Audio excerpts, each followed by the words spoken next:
Yan, hilutin mo. Dito, sa taas. Hindi pa. Ganda mo naman. Kung hilot o magsusulat at magbabasa. Bilisan mo. Hilutin mo. Okay. Di ba?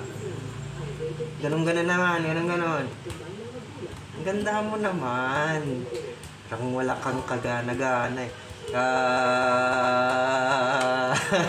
Pipi kung ka ba? Pagsusulatin kita. Why is that a reason?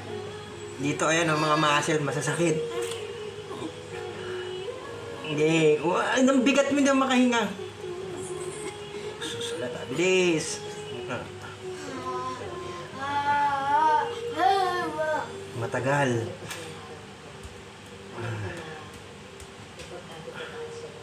Okay na, ilalive ko na lang.